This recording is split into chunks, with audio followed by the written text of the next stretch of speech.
It was the kind of morning that promised paradise.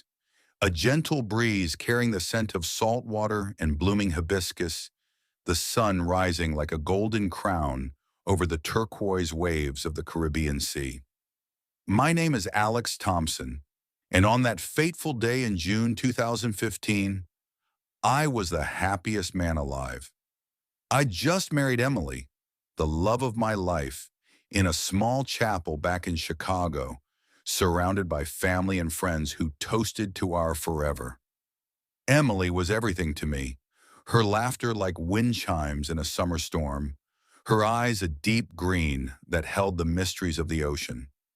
We'd met in college, two dreamers studying literature, bonding over late-night discussions of Hemingway and Austen.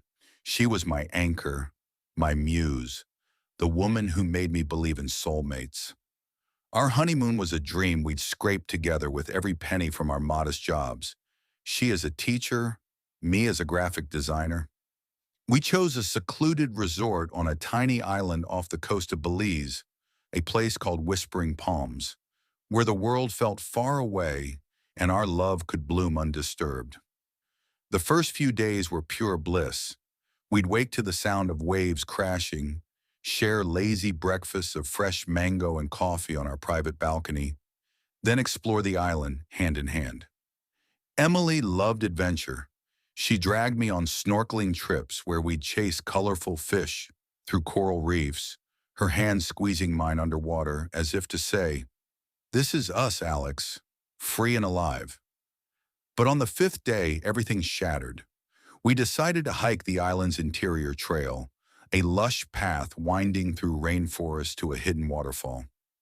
Emily was excited, her backpack slung over her shoulder with water bottles and snacks, her hair tied back in a ponytail that bounced with each step. "Come on, slowpoke," she teased, her smile radiant under the dappled sunlight filtering through the canopy. I remember laughing, snapping photos of her posing dramatically against ancient trees, her wedding ring glinting like a promise. The trail grew steeper, the air thicker with humidity and the calls of exotic birds. We stopped for a break near a small clearing, where Emily spotted a cluster of wild orchids off the path. "Look at these, Alex. They're like little jewels." She stepped off the trail to get a closer look, her voice fading slightly as she ventured a few feet into the underbrush.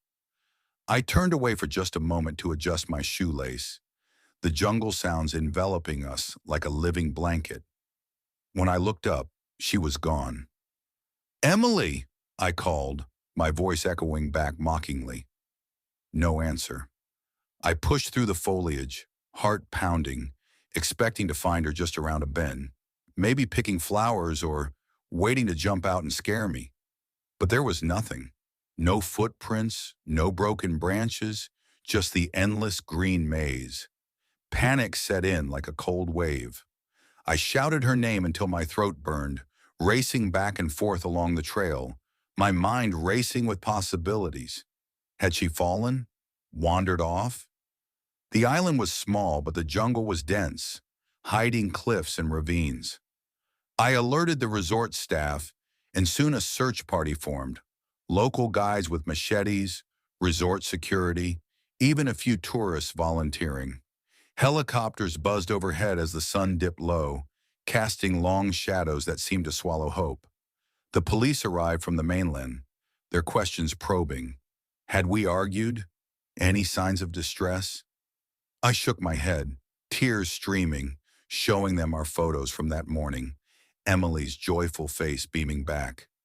She wouldn't just leave, I insisted. We were happy. Days blurred into a nightmare. Divers scoured the nearby reefs, thinking perhaps she'd gone for a swim alone. Search dogs sniffed the trails, but heavy rains washed away any sense. Rumors swirled, abduction by smugglers, a tragic accident, even wild theories of her running away. I refused to believe any of it. Emily's family flew in, her mother clutching me in sobs, her father pacing with grim determination. We plastered posters across the island and back home, her face smiling from every lamppost in Chicago. As weeks turned to months, the searches dwindled. The authorities classified it as a missing person case, likely an accident in the unforgiving terrain. I returned home alone. Our apartment, a tomb of memories, her favorite books on the shelf, her perfume lingering on the pillows. Grief consumed me like a slow fire. I couldn't eat, couldn't sleep, haunted by what ifs. What if I'd held her hand tighter? What if we'd stayed at the resort? Friends tried to console me, but their words felt hollow. I quit my job, unable to focus, and threw myself into private investigations, draining our savings on detectives who chased dead ends. Years passed in a haze of loneliness. I moved to a small cabin in the woods outside Chicago, seeking solace in nature, but every rustle of leaves reminded me of that jungle. I dated sporadically, but no one could fill the void Emily left. Her family and I held annual vigils, lighting candles and sharing stories, keeping her memory alive. Deep down, I never stopped hoping, but hope is a cruel companion when paired with silence. Then exactly 10 years later, on that same June morning in 2025, my phone buzzed with a text. I glanced at it absently, expecting spam, but the sender's name froze my blood. Emily's old number, dormant for a decade. The message was simple, chilling. Alex, it's me. I'm alive. Help me. My hands trembled as I stared at the screen, the words blurring through a rush of tears. 10 years. 10 agonizing years of mourning, of building fragile walls around my shattered heart. And now this, a ghost from the past reaching out. Emily's number hadn't been active since we'd canceled it after the disappearance, the carrier recycling it long ago. But there it was, undeniable. I dialed it immediately, my pulse thundering, but it went straight to voicemail, a generic recording that offered no clues. I contacted the police right away, my voice shaky as I explained. Detective Ramirez, who'd handled the original case, was retired, but a new officer, Sarah Klein, took over. She was skeptical at first. Prank calls and hoaxes were common in cold cases, but when they traced the signal, it pinged from a remote area in Central America, not far from Belize. This could be something, she admitted, her tone shifting. Or it could be a scam. Stay put, Mr. Thompson. We'll investigate. Stay put? Impossible. I booked the next flight to Belize, my mind a whirlwind of questions. Was it really her? How had she survived? Why now? The journey felt eternal, the plane's hum a backdrop to my racing thoughts. Memories flooded back, our wedding vows, whispered promises under starlit skies, the way she'd nestle into my shoulder during storms. Losing her had broken me, turning a vibrant man into a shadow. I'd struggled with depression, therapy sessions where I'd relived the trauma, support groups where others shared similar losses. Work became sporadic freelance gigs, my social life a series of polite declines. Emily's absence was a constant ache, like a missing limb. Landing in Belize, I rented a Jeep and drove to the coordinates Officer Klein had shared, a dusty village nestled in the hills, far from tourist paths. The air was thick with humidity, echoing the jungle where she'd vanished. I checked into a rundown motel, my phone clutched like a lifeline, waiting for another message. None came that night, but sleep evaded me, dreams plagued by her cries for help. The next day, I met with local authorities. They confirmed the text originated from a burner phone using an old SIM card linked to Emily's number. Someone had reactivated it illegally. Could be kidnappers demanding ransom, one officer suggested. My stomach churned. Had she been held captive all this time? The thought ignited a fire in me, a determination I hadn't felt in years. I hired a private investigator, Marco, a grizzled ex-cop with a network of informants. We trekked into the hills, following leads from villagers who'd seen a woman matching Emily's description years ago, living in isolation. She was with a group, one elder whispered, eyes darting. Smugglers, maybe. But she disappeared again. Each clue led to dead ends, abandoned shacks, false sightings, frustration mounted, clashing with hope. I argued with Marco, pushed myself to exhaustion, ignoring the dangers of the terrain. Weeks turned into a grueling pursuit. Back home, my life unraveled further. Bills piled up, friends worried I'd lost my mind. Emily's family was divided, her brother supportive, her parents cautioning me to let go. But I couldn't. One night, in a stormy downpour, another text arrived. Remember our spot by the waterfall. Come alone. My heart soared and sank. It was our secret from the honeymoon, the hidden cascade where we'd shared our first married kiss. I went, defying warnings, slipping away from Marco. The trail was overgrown, thorns tearing at my clothes, but I pressed on, flashlight cutting through the darkness. Reaching the waterfall, the roar deafening, I called out, Emily! A figure emerged from the shadows. Not Emily, but a man, rugged and scarred, holding a phone. You Alex? He growled. He introduced himself as Raoul, a former smuggler turned informant. The shocking twist hit like a thunderbolt. Emily hadn't been kidnapped randomly. She'd been targeted because of me, or rather my family's hidden past. My grandfather, whom I'd barely known, had been involved in shady dealings during his time in Central America, smuggling artifacts. A rival cartel, seeking revenge, had orchestrated her disappearance on our honeymoon, using the island's isolation. They'd held her captive, forcing her into labor in their hidden compounds. But she'd escaped years ago, going underground to protect me. The texts, not from her, but from Raoul, who'd found her old phone and a note she'd left for anyone searching. Emily was alive, but in hiding, believing the cartel still hunted her. She thinks you're safer without her, Raoul said, handing me a locket, hours from the wedding, inscribed with our initials. Devastation crashed over me. All these years she'd suffered alone, thinking she was saving me. The struggle intensified. I had to find her, convince her to come back. But the cartel was real, their threats looming.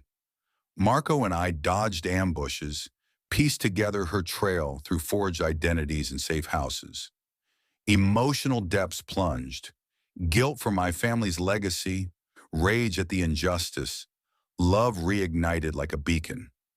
Armed with Raoul's revelations, the hunt transformed into a desperate quest for redemption. I couldn't fathom Emily's pain.